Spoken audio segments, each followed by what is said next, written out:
Good morning, everyone, and welcome to today's Strong Community Select Committee, Thursday the 12th of March. If we could do introductions first. County Councillor Lisa Dimmock, and Chair of this committee. Hazel Eilert, Scrutiny. Hugh Owen, Environmental Health. David Jones, Head of Public Protection.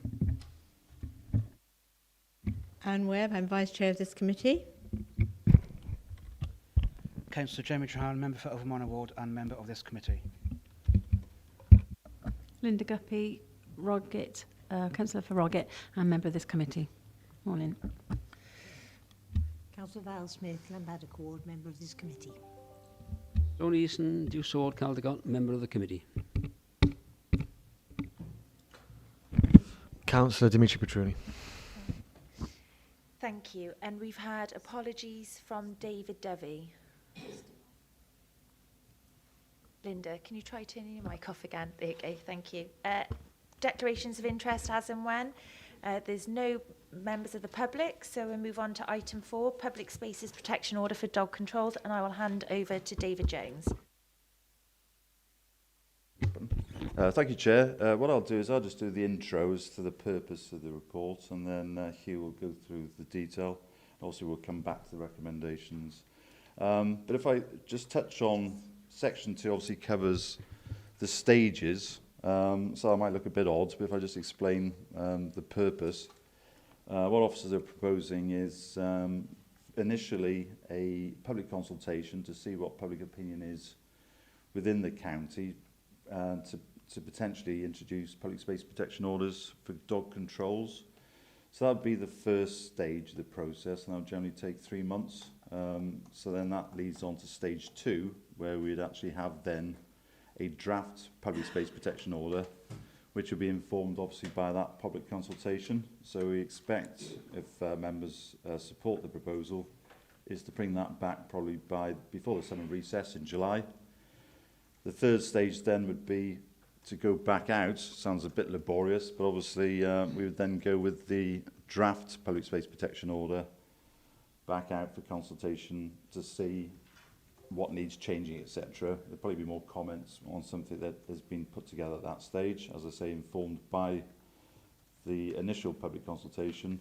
And then the final stage would then be, that would come back, it's gone to consultation, those final comments would come back, and then we'd look for pre-decision scrutiny then, to say the idea would be to try and get that to Cabinet or individual Cabinet member decision if all went well by the end of the year. So it's a fairly lengthy process, so hopefully we'd get that done by the end of the year. So those are the stages to it. In terms of context as well, I just refer you to the corporate plan 2017-2022, which went to Council last Thursday for a mid-term refresh. And obviously within that, we do talk about the environment, and it does include the action to improve how we deal with litter and fly tipping. Dog filing is included in the definition of litter, so I think it is important clearly that as a council we look to see how we can improve dealing with litter, and we would suggest an option to improve that situation by introducing a public space protection order relating to dog filing. So I think it's important, obviously it's within the corporate plan. And then finally, perhaps for myself in terms of an intro, I think residents, businesses and visitors, we tend to think about residents in parts perhaps, but I think also for businesses and visitors, our public areas, Bailey Park, playing rugby, children's sports, etc. I think our residents, businesses, visitors do expect that clean and safe local environment. So we would say to members that I think this would take us some way towards that goal. I think finally, I've said finally a couple of times, but finally, I think it does provide some clarity in terms of where we're at. I think there's some confusion out there as to what happens in what park when we talk about public spaces, and also consistency. I think we're currently dealing with some fairly elderly legislation, which I'm sure Hugh will elaborate on. So I think it is about doing the right thing and also providing some clarity and some consistency across the county. Thank you. Over to Hugh, if that's okay, Chair. Thank you, Dave. Thank you, Chair. Perhaps it'd be useful, members, if I can outline the existing position at the moment in Monmouthshire. We enforce currently under the Monmouthshire County Council Fouling of Land by Dogs Monmouthshire Designation Order 1998. And that was created under the Dogs Fouling of Land Act 1996. And the designation order which came out of that 1996 Act went through a full consultation process, and it created areas in Monmouthshire, public areas in Monmouthshire, where it's an offence not to pick up after your dog. And these are called designated areas. So there is some confusion, as Dave suggested, with members of the public who perhaps think that it's an offence not to pick up after your dog wherever it fouls in Monmouthshire. That's not the case.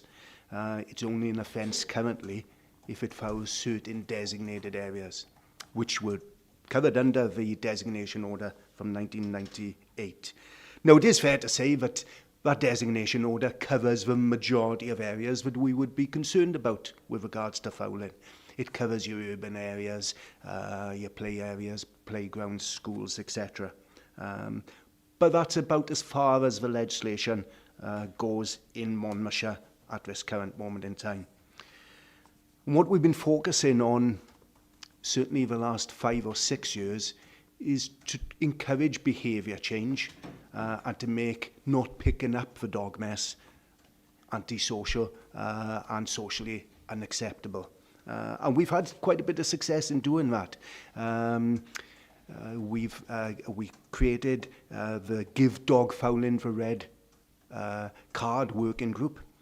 And that basically has been very close collaborative working between the County Council and in particular Environmental Health and the Waste and Street Cleaning Services sections and the Town and Community Councils. Town and Community Councils, in my experience, have been doing a tremendous amount in certainly in the last 10, 15 years individually, but we've been trying to take a collaborative approach, sharing best practice, sharing ideas, and offering whatever resources we can to assist those town and community councils. It's really been about maximising the resources and to get maximum results with a minimum of effort, because as we know, we all have other priorities and things on the agenda. And that currently, in fact, we had our last Give Dog Fouling the Red card meeting last week, and we got 22 town and community councils on board working with us. And they're tremendously well-attended meetings. We only have about 3 a year. But we know that there's a myriad of views as to what we should be doing. Those views go from the public to members, and members obviously voice those in our meetings. So what we're about now is, whilst we've done so much work and it's been successful to a degree, as if you see in 3.4, the statistics there, we can see there's a gradual decline in the number of complaints that we get in environmental health. And in fact, if you look from which are not in the stats here, shown in the stats, but around about 2011, 2012, we were getting 180, 190 complaints a year just to environmental health. So we perhaps reduced those by about 50%. But we feel that we should be doing more, and probably doing more in line with what a lot of other local authorities and our neighbouring local authorities are doing. The Dogs Fouling of Land Act 1996, which our designation order was made under, was repealed. No longer exists. Our order still applies, so still current, but it just perhaps shows how old the legislation that we are currently enforcing under is. Dog control orders were created under the Clean Neighbourhoods Environment Act 2005. We decided at the time not to declare dog control orders and not to take advantage of that legislation, because we were going to develop things through, as we have through our working group, Give Dog Fouling a Red card. But the Antisocial Behaviour Crime Policing Act 2014 came into being, and that's given local authorities almost a blank slate to try and deal with issues, antisocial behaviour issues in their environment as local authorities see fit. And the proposal, the proposal basically is that, and the opportunity is there, that we not only have dog controls concerning fouling, but also perhaps other issues such as exemption areas where you're not allowed to take your dogs, or if you do take your dogs to certain areas, that you keep those dogs on leads. Since Christmas time, I've been approached by several town and community councils saying, well, look, certain locations in their community, in their opinion, dogs should not be permitted. So at this stage, what we're looking to do is seek opinion, public opinion, as to whether or not we should be introducing a public space protection order, and if so, what for. And that's the purpose of this report, is to seek members' permission to go out, to endorse our proposal to go out for public consultation. The PSPO process is outlined in legislation. We have to bear in mind that if we declare a public space protection order and rules, we're declaring rules which it then becomes a criminal offence not to follow. And so that's very important. And so it's very important that we follow the prescribed process through legislation in considering and declaring, if we feel necessary, a public space protection order. If we turn to 3.7, paragraph 3.7 in the report, it outlines tests that must be met if we are going to declare a public space protection order for something. So we have to be able to demonstrate that something is or is likely to have a detrimental effect on the quality of life of those in the locality, that it is or is likely to be persistent or continuing in nature, it is or likely to be unreasonable, and it justifies the restrictions being imposed. So we've got evidence why we are doing something, if we intend to do something. The legislation requires consultation with the Chief Police Officer, the Police Crime Commissioner, owners, occupiers of land in the area to be affected, and appropriate community representatives and community councils. So the legislation requires that if we are going to declare a public space protection order. So this report, in the first instance, is looking for endorsement to undertake a wide-ranging 3-month public consultation. This is purely to encourage open discussion as to how best to balance interests of different groups. We know through, and I've no doubt members will know, that there are many, many views as to what we should and shouldn't be doing with regards to dogs. I think we all, perhaps have had a dog or have got a dog at the moment at this moment in time, and we'll have our own views. The consultation is an opportunity to explore unintended consequences to perhaps specific groups or vulnerable people if a PSPO was declared. That's very important. It's looking to directly engage and take opinion of the groups with a vested interest on behalf of dog owners. So we'll be looking to positively engage with the Kennel Club, with the Dogs Trust, to get their opinion on the dog controls, perhaps, that should be introduced in Monmouthshire. The consultation, very important, has to give a means for respondents to oppose introduction of controls. So as per 3.9 and 3.10 of the report, the public consultation will direct all involved to consider the need for PSPO to cover 3 related areas: fouling, number 1, exemption areas, number 2, and dogs on leads, number 3. The consultation will be aimed to help inform us, is there a need for controls in these areas? And if so, where should they apply? For example, dog exclusion areas, where they've been declared in PSPOs in some neighbouring local authorities, cover areas such as school grounds, children's play areas, and marked sports pitches. Dogs on Leeds, for example, and some of our neighbouring local authorities, PSBOs, cover areas such as cemeteries. And also, in one or two, which are very interesting, the opportunity for an authorised officer to require a dog to be put on a lead if it's in a public area and causing distress in the, or antisocial behaviour, acting, causing alarm in that public area. The consultation methods, providing members endorse it and we can go out for public consultation, will be wide-ranging. We need to give the opportunity to all members all people in Monmouthshire to make the comment. So we'll be engaging with the community and partnership team as to how best to do that. But inevitably it's going to involve social media, it's going to involve press releases, it's going to be on our website. There's going to be engagement with the town and community councils to make all aware that the consultation is in process. We'll have to consider carefully the questions we ask, as it's important that we set the agenda of what we will looking to do, and B, it has to be structured in a way to help us report back to committee, back to yourselves, on the responses that we get. Bearing in mind that we would be anticipating the responses will be in the many hundreds, which is our experience from speaking to other local authorities. Literally 400, 500, 600 responses to a consultation of this sort can be typical with such an emotive subject as dog controls.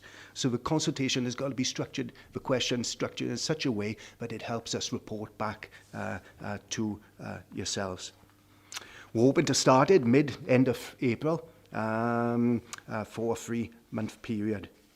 So the whole process, the timeline that we advocate, and if I can take members back to the recommendations, in the first instance, so 2.1, if members endorse that we can go out to consultation, that we start that sometime in April. I would suggest it's probably towards the end of April. In 2.2, we then come back to select with the findings of that consultation. Do our public and consider it to be a good idea to tighten up on the legislation covering fouling. Do they consider it a good idea to have exemption areas? If so, where? Do the public consider it a good idea to have certain areas where you've got to have dogs on leads? And we would then report back to Select with the findings of that consultation, and most probably providing that there's a grounds of opinion that we need tighter controls in these areas with the draft public space protection order. We would then look to obviously take committee's comments.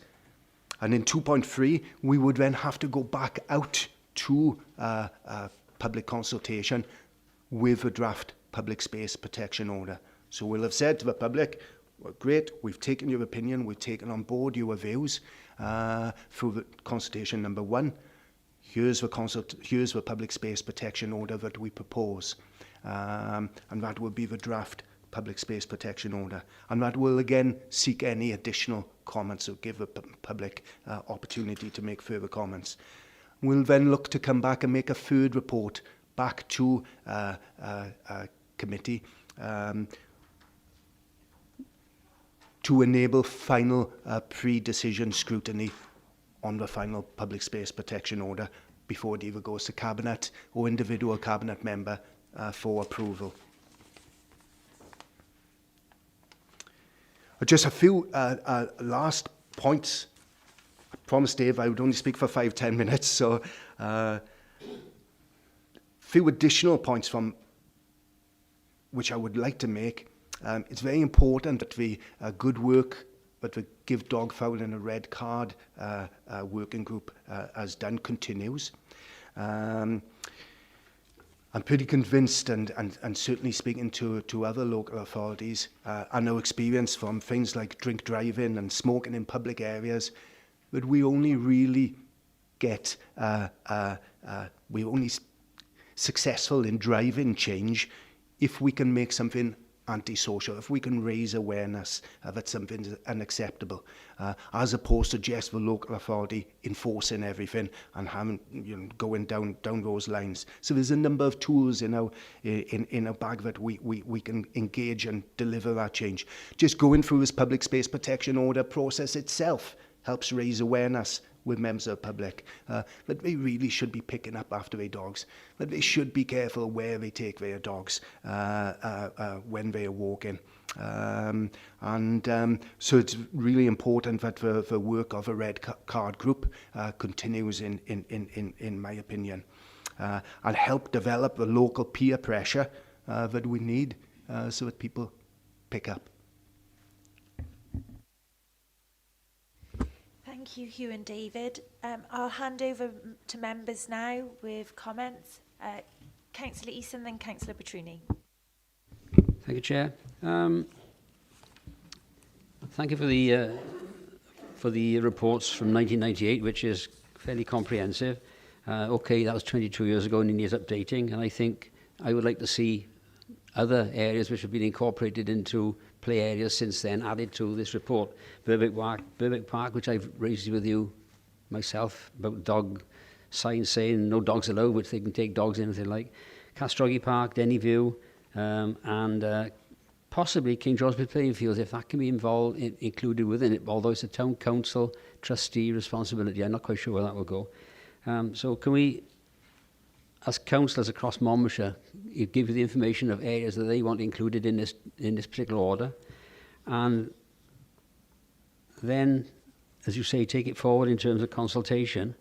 I'm not so confident that it'll be done on a voluntary basis. I think you need a little bit of enforcement, because I'm at the moment cutting a piece of grass in my front garden where somebody has left their dog go, and I just cut around it because it's a nuisance. They just don't care. And you make a comment earlier that they can only be enforced in Monmouthshire County Council areas. But surely it is also a social problem where it can be enforced on the streets as well, isn't it? I'll come back later, right? Yes, Chair, shall I answer that point? Thank you, Councillor Eason. Yeah, public space protection orders can only cover public places or public space. Public space is defined in legislation. It's wide and includes any place to which the public has access, on payment or otherwise, as of right by virtue of express or implied permission. So it could, for example, include a shopping centre. It can include land in private ownership, which is used by the public. So, for example, there may be a play area which has been gifted to a town and community council or gifted to private ownership, but it's got to be open to the public. So the public space protection order can cover locations such as that. So it's any public place as per the definition. Tony, your mic. I say, so King George's playing fields could fit into that then, although it is run by trustees of the town council. Okay. Potentially, yes, Yeah. if it meets that definition. I should just pick up on one further point, Councillor Eason. We won't be proposing exemption areas or dogs and leads areas in this consultation. So the designation order and the list of places that are currently covered, which is included as an appendix, that's the existing position. The consultation will be basically asking members of the public, asking everybody in the county, and obviously including members, as to do we think that we need additional controls in Monmouthshire and in Fowling.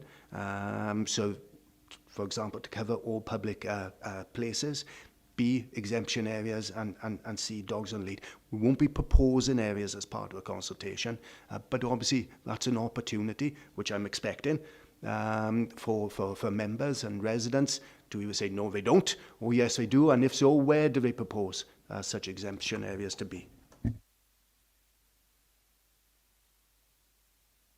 Councillor Petruni, and then Councillor... Thanks. I don't know, do I have to declare I have a dog?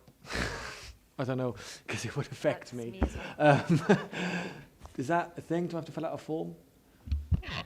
I think we've many of us might have a personal interest of that nature, but I don't think it's prejudicial, and I don't think you'd need to complete Yeah, a form. I don't financially benefit from the dog. He costs me a lot of money. Yes. Okay. Yeah, a couple of things. One is I support this because dog fouling is disgusting when people don't pick it up, you know, and I always pick up after my dog. I know it's an 8.1, and I know you alluded to it, Hugh, about enforcement. I feel like, you know, I know all members here will get this kind of query about dog fouling, and it's a big issue. But how on earth would you enforce this? Good luck, because unless you're there physically while the dog owner is, and you're watching the dog go to the toilet, and then it not be picked up, I don't know how you're gonna enforce that or find someone, unless someone. I suppose you're relying on the public to take photos of each other, and that's a whole world of pain. So yeah, I just wondered your thoughts on that, and whether other councils are doing other stuff. I got a random email from a company, by the way, saying they're willing to DNA test dog poo. I think that's overkill, personally, but there we go. And the third point is, dogs are dogs. I'm talking about leads now. So I've seen loads of dogs off lead, and that doesn't bother me. And sometimes I have my dog on lead, and sometimes I don't in appropriate areas. But then sometimes dogs just don't like each other, and it's completely random. And how are we going to deal with a situation like that where, you know, dogs are animals? There's a little bit of scrap, no damage is done, we all move on, and that being like almost being kind of overkill on that. I don't know. Have we thought about the boundaries of that? Thank you, Councillor. Yes, some great points. From the enforcement point of view, and we've obviously got to consider this and the implications of how, you know, if we introduce a public space protection order, it creates expectations of what's going to be done. Now, the way we currently enforce dog fouling in Monmouthshire is that there are a number of authorised officers in environmental health and in the Waste and Street Services section. In addition, police community support officers are authorised to act on our behalf. So if they see an offence, they can issue a fixed penalty notice. What do we know with regards to dog fouling? Because for around about 2008 to about 2011 or 12, we had 2 technical officers in our environmental health team, and a substantial part of their job, of a lady's job, was to go out proactively patrolling to see if they could catch people. And it just wasn't cost effective, because we know majority of people, if they don't want to pick up after their dogs, they tend to walk their dogs very early in the morning or under cover of dark at night. And as you mentioned, Councillor, it's extremely difficult to catch those persons. So we're not proposing necessarily, and it's, you know, the resources are clearly not there, but we need additional staff to carry out enforcement. What my opinion on this is that there should be clearly as many authorised officers across the appropriate sections who can act if they come across an offence as part of their normal duties. Give an example, I was in Clydach 2 weeks ago, in Clydach Village Hall, with a meeting with Costings. And Clydach Village Hall, for those you know it, is right next to Clydach Sports Pitch. And somebody took 5 or 6 dogs on that sports pitch, and they were running everywhere. I was about 100 metres away, and I'm quite sure one of the dogs fouled, pouring down with rain, as it always seems to be at the moment. But I wasn't entirely sure, so there's not a lot that I could do. But if, for example, the community council and the residents decided, well, yeah, this Clydach sports pitch, there shouldn't be dogs allowed on there, but it would have been far easier as part of my normal duties, where I was already in another meeting, to be able to go and approach that dog owner. So as I feel that the way forward is to try and make sure that we've got as many authorised officers as possible, and that'll have to be examined. So if exemption areas are brought in, it won't necessarily be down to environmental health or waste and street services. It could be the leisure department, etc. The state section has responsibility to enforce those areas. It has to be the county council officers who enforce. We have had experience of local peer pressure where members of the public feel so strongly about this that they do approach us, and they are in some instances prepared to give a witness statement. And we would, if that witness statement, if we felt it was valid, we would use it and could take action on the back of that witness statement. But it is really, as I see it, given the opportunity to use as many tools as possible to bring our legislation up to date and to do the best that we can. I'm not expecting us to be advocating in later reports that we need additional officers. We've got scope, for example, and I haven't discussed this at the moment. We've got the yellow line parking enforcement, the civil enforcement officers. I would see the scope certainly for those to be authorised. So as they're going about their duties, enforcing yellow lines, car parks, if they come across a dog fouling offence or a breach of an exemption area, but then they have the opportunity to be able to enforce that area as well. So I think the discussions are certainly that can develop. The dogs on leads is interesting. I'm looking forward in a way to the results of the consultation we get. I think there's going to be certainly a strong opinion, groundswell opinion. Dog fouling, yeah, everybody, I think the majority certainly will be on board with that. Exemption areas, there's going to be certainly mixed views, mixed feelings as to is that a good idea or bad idea, and if so, which sort of areas should be exempt. And then you've got dogs on leads. Where they have been brought in, in some of our neighbouring local authorities, is dogs on short leads in certain areas, because obviously you're going to have leads which are 20, 30 metres long. More than anything, as I see it, the dogs on leads gives the opportunity for an authorised officer, particularly that could be a police officer, if they see a dog running amok in a play area, but they can go up to that dog owner and say, put it on a lead. And I think that would be worthwhile and beneficial, and I think that's why it's been brought in other local authority areas. I think just to add to that, isn't it? I don't think it's perhaps not for us to preempt what people may say as well, isn't it? That's the whole purpose of the 3-month consultation. As Hugh says, there'll be the pro-dog lobby and the anti-dog lobby. I'm sure that the whole issue around enforcement will come up through that process. So I think this is the start of a 10, if you like, isn't it? As we progress through it, as we explained in terms of those different stages, I think certainly there's an opportunity there to potentially build in. If people think there should be more enforcement, then obviously as a council we're going to have to look at that. There are different ways of doing it, isn't it, through private companies, etc. So I think it's for what occurs through that consultation will inform the PSPO going forward. Yeah. I believe it or not, I never used to like dogs until I got a dog.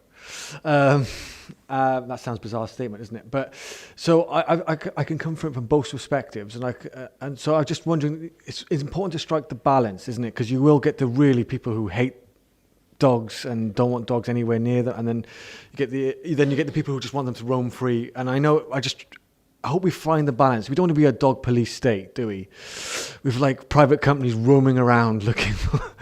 Do you know what I mean? I just want to be satisfied that we have a balanced approach to this, where we do tackle the dog foul in particular. I agree.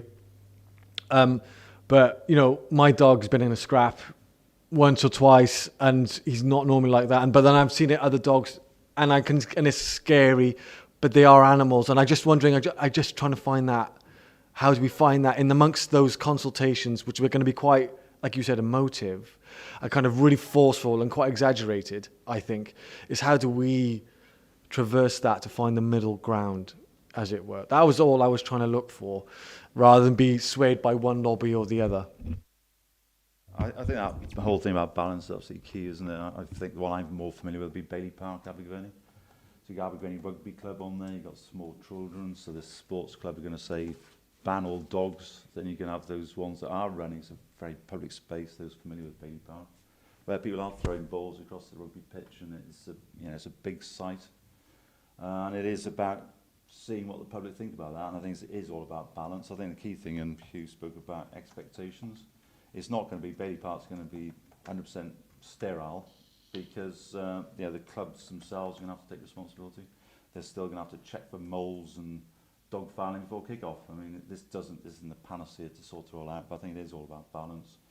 Getting an appropriate approach that hopefully, sees a way forward, as you say, navigates a way that's not extreme. We don't want to be Robocop, do we? And we certainly don't want to be laissez-faire.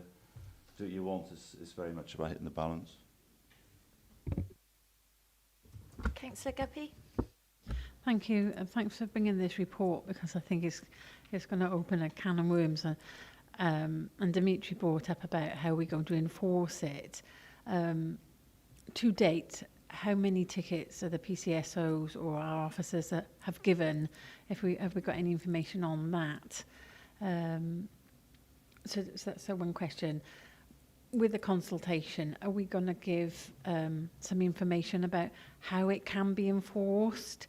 And I think it's good that this report brings up looking at the areas, because around the schools, around our leisure centres, looked at the previous order and designated areas on that, and it doesn't mention the word school. It says play areas, but there's a lot of our secondary schools have got sports pitches, and the amount of dog mess on those sports pitches, because they're open to the public, and it's so difficult for enforcement. And maybe that we should be looking at, I'm not quite sure, we haven't got any orders in the county that dogs should be placed on leads. Maybe that's a first step, not to sort of be banning areas, because like our visitor centres, like the castles and all other areas that we can take dogs, I wouldn't want a dog ban from that, because we're a rural country and we've got to promote tourism. Well, lots of people go out for the day, and the part of their day that their families, the dogs are their family pet. They are part of their family. So we sort of don't want to be too strict the one end, but perhaps we could. How detailed are we going to put a summary of what exactly we can do? I think with Showman Dog, the red card had helped, but what has helped as well, and it's not mentioned in the report, is that a lot of the community councils have increased putting the dog bins in, which is, I think, very successful. It does, there are some issues that when they're full and people just leave the dog bags on the bin, or at the bottom of the bin when that's full, or throw them on the trees, which is disgusting. So there's a tall order, but I think we need to do something else to try and complement what is going on in the morning, going on in the county at the moment, and to thanks for the officers working on this, because it's not an easy task. Thank you, Councillor, for those comments. Back to the situation on enforcement, just to enlarge on one or two points made. We're not proposing, and it wouldn't be an appropriate or successful way forward, as I see it, to have an army of enforcement officers working in the local authority. Because of you could have the army of enforcement officers, but the difficulty in catching perhaps the one or two individual who are not picking up after them, which could be late at night or very early in the morning. We know that through working, and very important, coming back to give dog fouling a red card, working group again, the targeted enforcement is very important. So where we work collaboratively with town and community councils, we generate what are called hotspots. They advise us which of the locations, and members of the public advise us which of the locations which we are particularly concerned about. And we can then use our resources that we've got to perhaps do proactive patrolling in those hotspot areas. And where it's been successful, where enforcement's been successful, it's in that sort of area where you have targeted enforcement.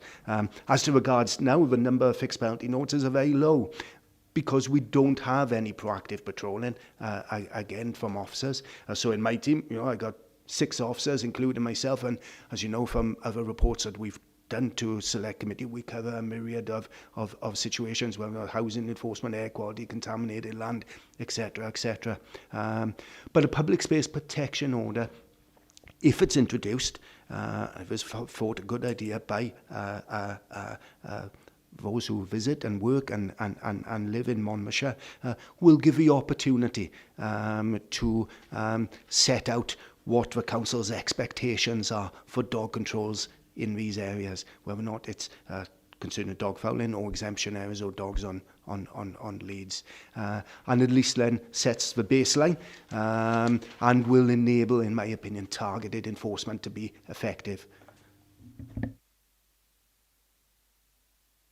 Councillor Smith. Thank you, Chairman. Scrapping that bit of 1996 thing gets rid of that nonsensical 40 mile an hour. That was ludicrous, that one. When I read this report, what I get, the conclusions I drew, Chairman, that this is a blanket cover over all of Monmouthshire, that the public have access to the grounds, they legitimately can walk on, that it requires people to clear up after their dogs.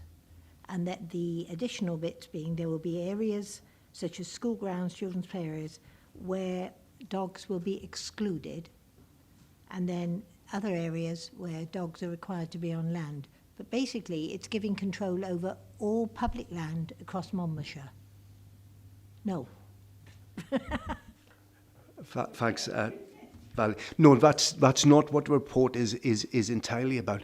We're asking for endorsement from committee to go out to consultation. I appreciate this is a consultative exercise, but what we are looking to do is saying this is a beautiful area. We require people with access to public ground in Monmouthshire that they clear up after their dogs, and there will be certain other restrictions on dogs on leads for areas, or else on the huge thing that occurs to me, the health issue of dog dirt, and people appreciating how harmful that can be on children's play areas or whatever. So no, that's clarified, and I'm very happy with the process that's proposed, and it is a very lengthy one, isn't it, gentlemen? Yes.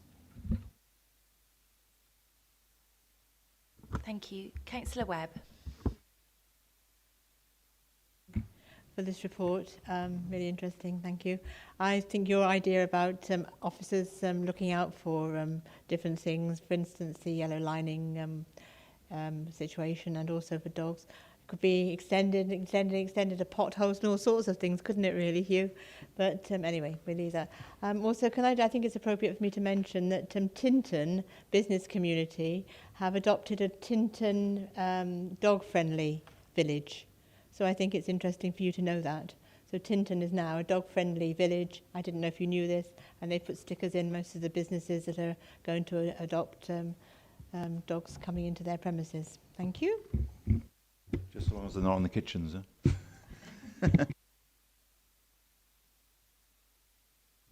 Councillor Treherne. Thank you, Chair. Thank you both for this report. I'm in favour of this consultation going forward. A couple of points. There's been a lot of posts on Facebook recently of a new estate in Monmouth where dog walkers allow their dogs to foul on sidewalks. Could they be included in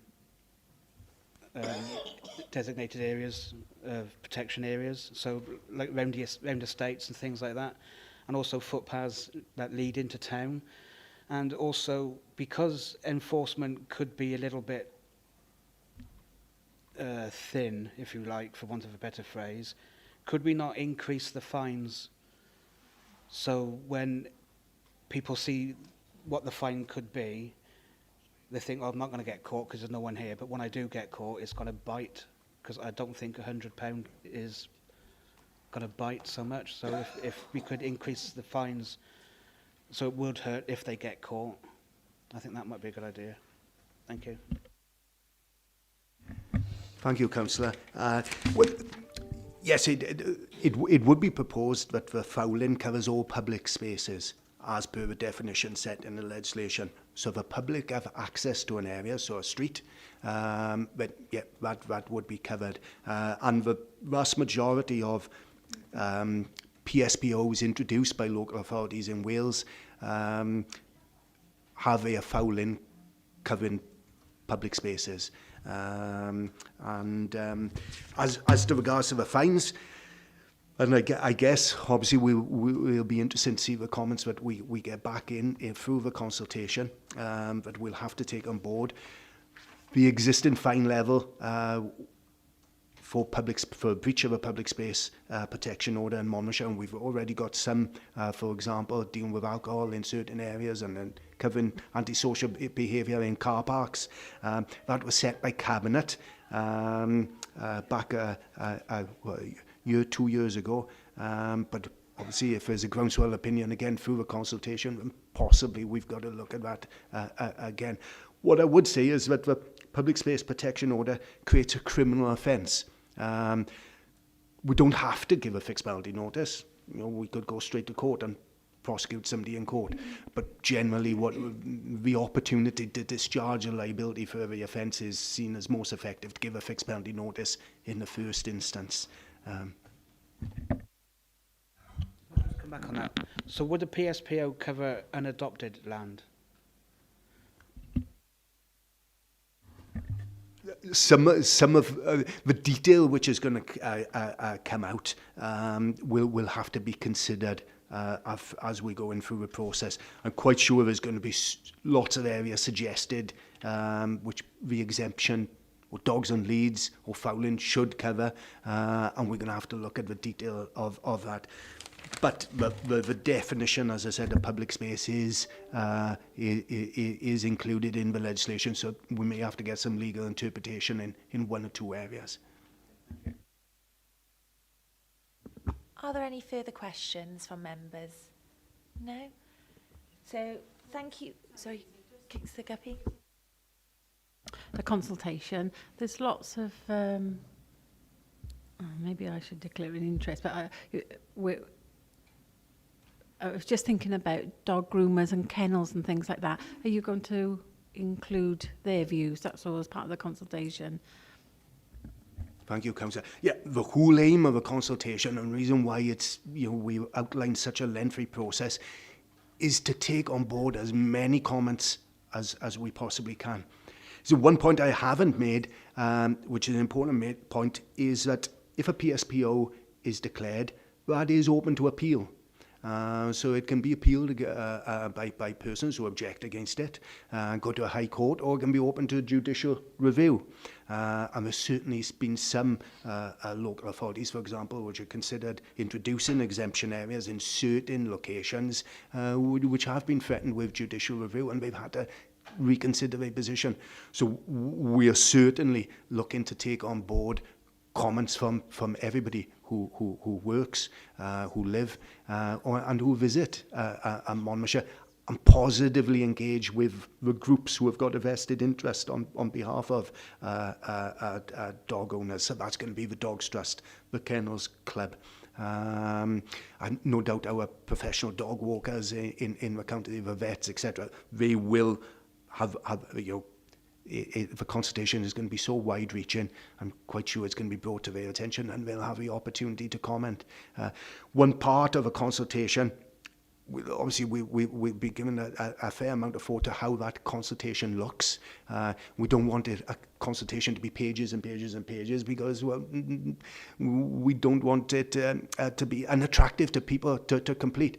But one of the very first questions we're going to be asking probably is, well, try and get an idea of who's responding.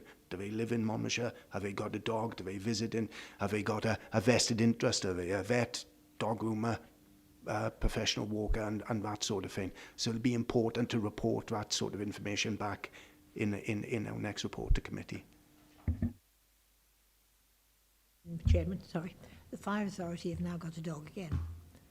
So my only comment was 3.9, you've obviously made lots and lots of reference to town and community councils. They're not actually listed there, and just to make sure that there isn't any criticism. I mean, there was a little bit of concern about the recycling, that consultation had been proper. Might be a good idea to just include it, I don't know. Yeah, but they certainly are there. That's as it says, not limited to those are the statutory consultees, but certainly, as Hugh's explained, the whole red card scheme has been really well received and actioned by those community councils. So certainly, town and community councils are integral to this process. Yeah. Yeah. Okay. Thank you, members. Thank you, officers. So obviously, you've all raised some important concerns, but you've definitely all shown your support. Would I be correct in saying that? Yes. So obviously, Councillor Eason, you highlighted that you want to ensure we have the opportunity to add areas in of concern. Obviously, streets, pathways. I know Councillor Traherne said that as well. Councillor Petrini showed his support and but showed concerns around enforcement. Off leads, again, dog owner, 2 wild dogs. I can totally relate to your concerns around that, but they are quite friendly, so yes. Councillor Guppy obviously wanted to know some more details with regards to fines for enforcement and how effective that is, but I think Hugh, you've advised it's not the way forward. Raising awareness is going to be the way forward, and obviously this consultation. Secondary schools and sports pitches, dog exclusion areas, again, huge concerns. I see parents walking their dogs when dropping children off. We don't really want to stop that, but at the same time, if they're not going to pick it up. So it'd be interesting to see what comes back from the consultation. You also said with regards to making sure community councils and town councils are providing facilities such as the dog waste bins, bags, which I know Mega and Andy, you've got 32 dog bins. I think, Jamie, did you say your ward has 30? 25 or 30, I think, in Yeah. And Councillor Guppy obviously mentioned make sure we get dog groomers and dog walkers included in this consultation. And obviously, Councillor Smith, you also highlighted town and community councils being included as well, although you've both said they will be. Thank you, Councillor Webb, for letting us know that Tintin is dog friendly. Might try and go down there for dinner with the dogs on Sunday. Yeah, so we're happy for the officers to go ahead with this public consultation. I look forward to it when it comes back. Thank you both. You can go. I know you're eager to. Thank you.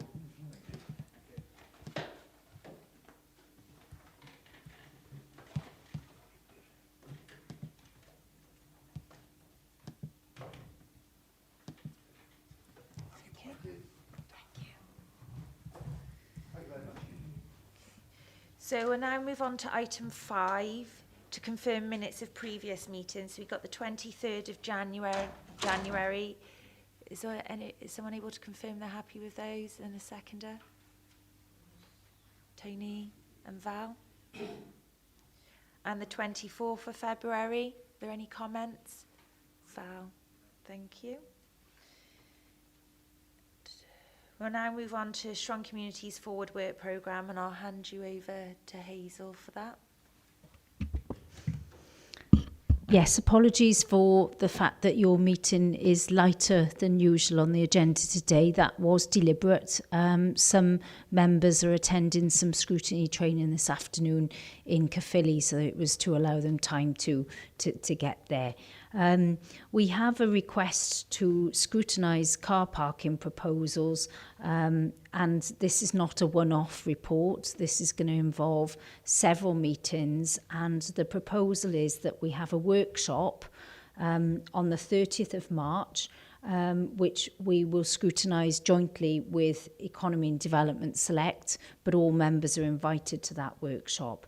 So what we would do would be to present the initial context for the subject, and at that workshop it would be a sort of member workshop, so not a public session, but we would also be in the next week or so writing for a call for evidence. So we would be looking to get some views from the Chambers of Commerce, the Town and Community Councils and the cluster areas and organisations such as Team Abergavenny.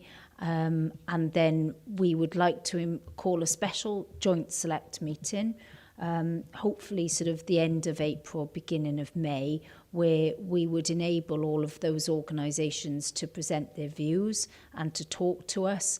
They can submit anything in writing to us in advance of the meeting, as long as we're able to collate it in time for dispatch to you. And then the next stage would be that the Consultants Capita would produce a set of proposals for you to consider based on some of the consultation feedback and your initial discussions, and then we would bring that back to another meeting of the Select Committee when we have a draft paper.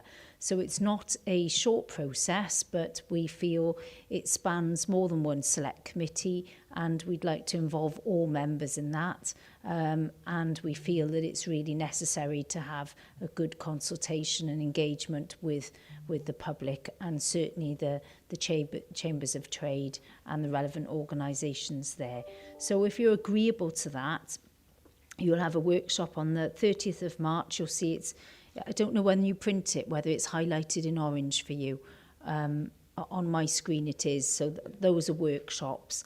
I also wanted to highlight that on the 27th of April, you asked me to organise a workshop on county lines, and that came out of the scrutiny of the modern day slavery. So we've organised that for the 27th of April, and we'll be having organisations to come and talk to you, and representatives from the police as well. So that'll be a very interesting session for you. And then your next regular meeting will be the 23rd of April. So although the 23rd is before that, just wanted to flag up those dates to you. Later on in May, you'll be having Dave back and Hugh, and they'll be talking through public protection. But I think we can cover that near the time. Okay.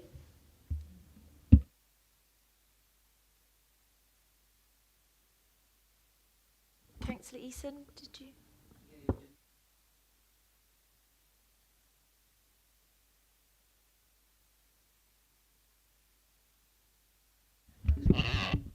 Yeah.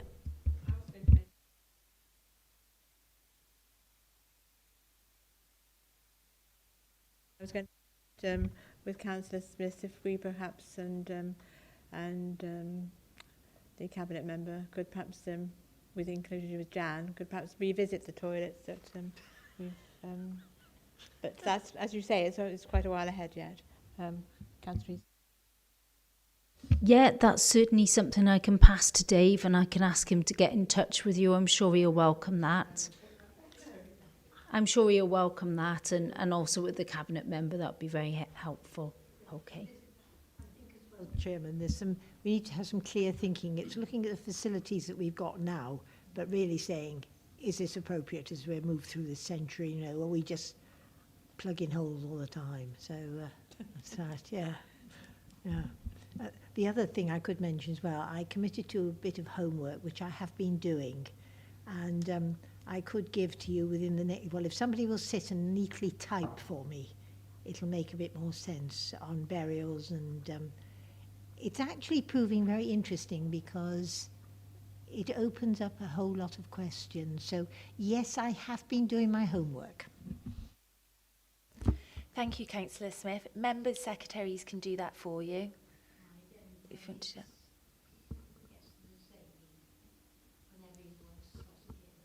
Yeah, we will look at that because that's very important. Thank you. Yeah, we could. Hazel will look at bringing that for the 23rd of April. That's going to be quite a heavy one. And then have we got the Cabinet Forward Work Programme as well? Yeah, that's just for information. Yeah, okay. So 8, agreed date and time of the next meeting. Well, the formal meeting is the 23rd of April at 10 a.m. and I'll see you all there, but obviously there's workshops in between. Thank you ever so much, everyone.